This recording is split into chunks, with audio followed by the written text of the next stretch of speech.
Have you ever noticed how, as we get older, doctor visits tend to get quieter? Blood pressure, cholesterol, heart health, all the usual boxes get checked. But there is one part of the male body deeply tied to our dignity, our confidence, and even our sense of identity that often gets left out of the conversation. Not because it's unimportant, but because too few of us are willing to talk about it. I'm Dr. David Morgan. I'm a Canadian urologist in my 60s, and for nearly 4 decades, I've walked beside thousands of men through the changes that come with aging, not just physical changes, but emotional ones too. And I'll tell you this, one of the most common things I hear from men in their 60s, 70s, and beyond is not about disease. It's something softer but deeper. Doc, I just don't feel like myself anymore. They don't always say it out loud, but I see it in their hesitation, in the quiet questions, in the look that says, is this just what happens to men my age? The truth is, your penis ages just like your heart, your bones, or your brain. But here's the good news. When cared for properly, it can remain functional, healthy, and most importantly, still connected to how you feel about yourself as a man. This video is not about medication. It's not about quick fixes or gimmicks. It's about 5 essential, simple habits, daily actions that can help preserve your function, prevent decline, and help you feel more present and proud in your own body. And if you're wondering, why hasn't any doctor ever told me this before? Then I encourage you to stay with me until the end because, well, talk about exactly that. If this message already speaks to something inside you, go ahead and give this video a like. It helps me know I'm reaching the right people. And if you haven't yet, consider subscribing to the channel. I share these conversations because they matter, especially the ones we've all been too quiet about for far too long. Over the years, I've lost count of how many men have quietly leaned in during a checkup, lowered their voice a little, and asked me some version of the same question. Doc, be honest. At my age, does any of this still really matter? And I understand where that question comes from. When the media, your friends, and even your own body all seem to suggest that your best days are behind you, it's easy to assume you're supposed to let go, to stop caring, stop trying, stop asking. But here's something I've learned in over 3 decades of listening to men just like you. The moment you stop believing that part of you still matters, your body starts believing it too. You see, unlike what many people think, it's not age alone that takes away our function, it's disuse. When a part of the body goes unused, it doesn't just pause, it weakens, it withdraws, it begins to shut down. And that's why the very first and perhaps most misunderstood step in caring for your penis as you age is to simply keep it active. Not through pressure, not through performance, but through presence, circulation, and gentle connection, even when intercourse isn't on the table. Let's talk about that. I've sat across from men in their 70s, sometimes even their 80s, who come in, not because something hurts, but because something feels missing.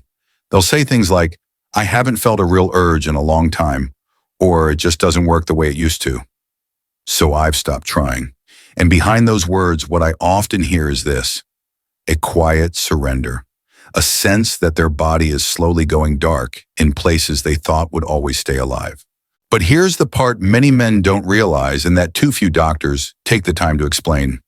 Your penis is a living tissue, like a muscle, like your heart, and just like any part of the body, when it stops being used regularly, it begins to decline. I'm not talking about decline in desire. I'm talking about actual physical change.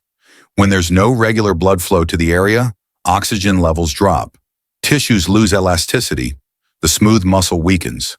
Over time, this can lead to a type of shrinkage and stiffness that's not just frustrating, it's preventable. That's why keeping this part of your body active is not just about pleasure, it's about preservation. Now, that activity can look different for everyone. For some, it's continued intimacy with a partner. For others, it might be solo stimulation, and yes, I mean masturbation. Not as a guilty habit, but as a form of self-care. And for those who aren't comfortable or able to engage in either, there are other options. Medically approved vacuum erection devices, for example, can help maintain blood flow.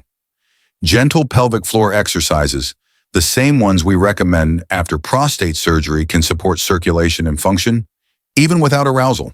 The key is not letting this part of you fall into silence, Because even at 60, 70, 80 years old, your body is still listening. And it will respond if you give it a reason to. And maybe most importantly, staying connected in this way is not about chasing youth. It's about staying present with yourself, remembering that you're still here, still alive, still a man with breath in his lungs and worth in his presence. You don't need performance to prove that. But staying engaged, even gently, even privately, reminds you of something deeper. You haven't given up on yourself, and that matters. One of the simplest yet most overlooked ways to care for your sexual health as you age is hygiene. Now, I know that might sound a bit obvious. Most men assume they've had that part figured out since their teenage years. But what I've seen again and again in my practice is that what worked at 30 doesn't always work or protect you at 70. As we get older, our skin becomes thinner, more sensitive. The immune system doesn't respond as quickly, and the body takes longer to heal even minor irritations, which means that the same routine that once got the job done might now be leaving you vulnerable, especially in a part of the body that's both delicate and often ignored. This becomes even more important for men who haven't been circumcised. Under the foreskin, sweat, bacteria, and dead skin cells can accumulate, leading to infections like balanitis, unpleasant odors, irritation, and over time, even an increased risk of penile cancer. In fact, countries like Brazil have some of the highest rates of penile cancer in the world, and the number one contributing factor is poor hygiene. But here's the good news. Prevention is simple. Use warm water and a mild, unscented soap. If you have a foreskin, gently pull it back and clean underneath. Rinse thoroughly, and just as importantly, dry the area well. Moisture trapped in skin folds creates the perfect environment for bacteria to thrive. And after sexual activity, whether with a partner or solo, take a moment to clean gently.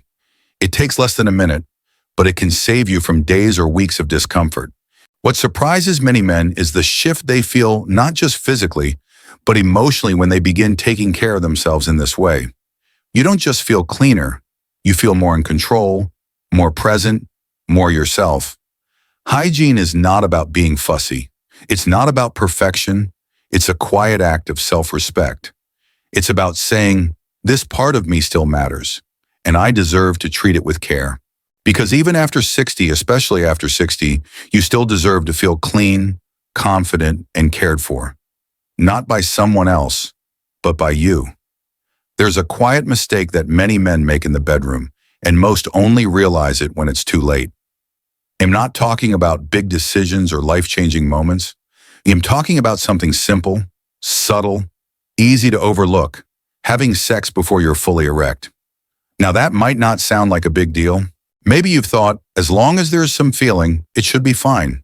But in reality, this is one of the most common causes of long-term injury I've seen in over 35 years of working with older men. You see, the penis isn't just skin and blood.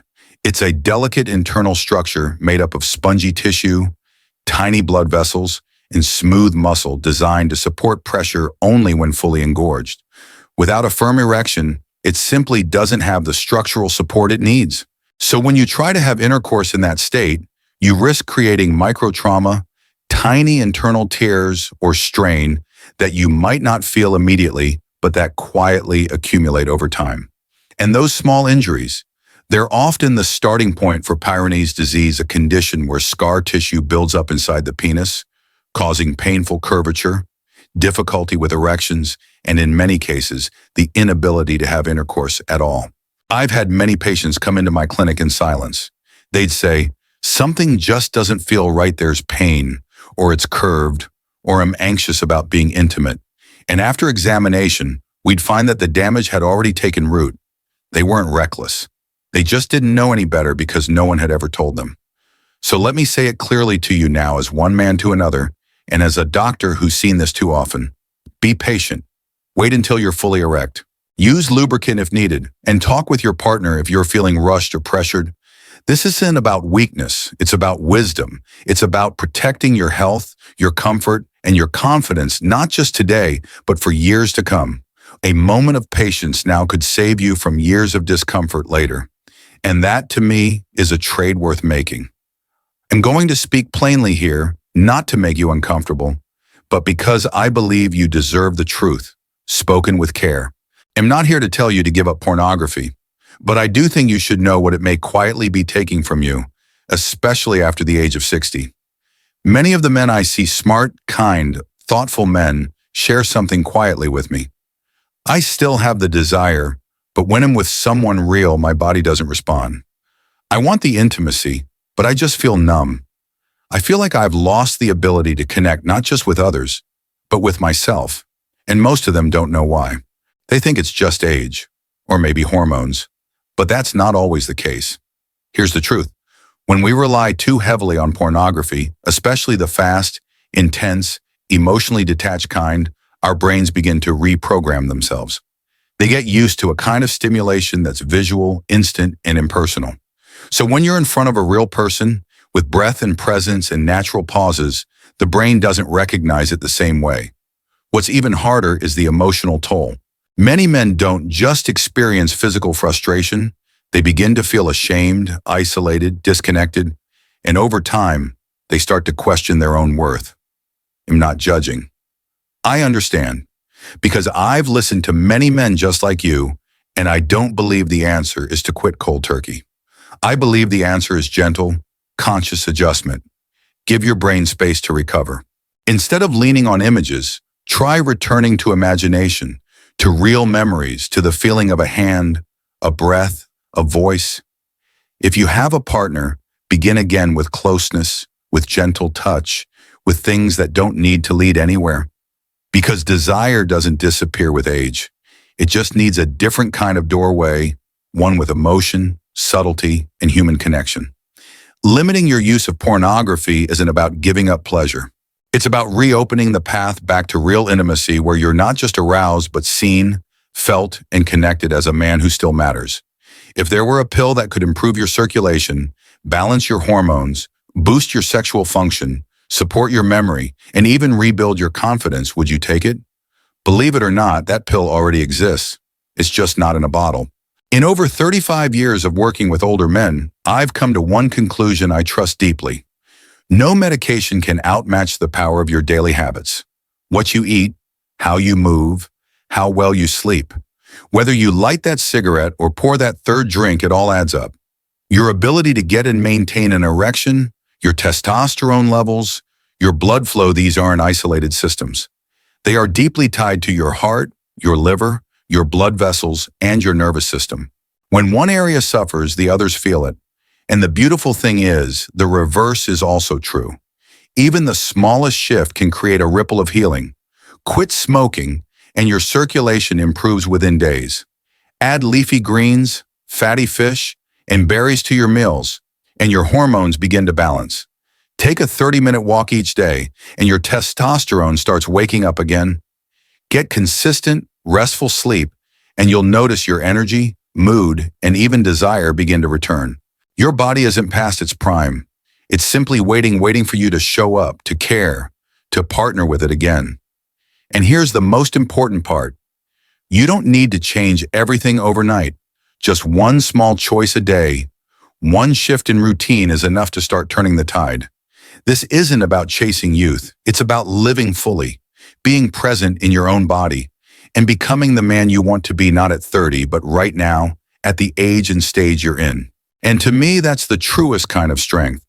We've just walked through 5 small habits that may seem simple on the surface, but if you stay with them, they can lead to something far greater than just physical health. Because this isn't just about taking care of your penis.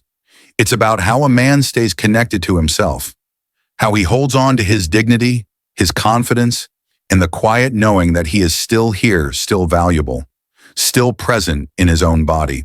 I know that after 60, the world has a way of telling us to shrink back, that some parts of who we are should be left behind. But I don't believe in that story. I believe that caring for yourself at this stage of life is not a battle against aging, but an invitation to live more fully, more consciously, and with more respect for the body that's carried you this far. And if you've been feeling lost lately, like a part of you has gone quiet or disappeared, I want to say this gently. You are not broken. You are not past your time. Maybe you just need a way back. And sometimes that way back starts with something as simple as one small action a day. If this video helped you feel seen or understood, I invite you to tap like. If there's someone in your life who might need to hear this, please share it with them. And if you'd like to keep walking this journey together, feel free to subscribe so we can keep having these honest human conversations. Thank you for being here today, and thank you for choosing to care for yourself in the quiet, dignified way that only a good man knows how.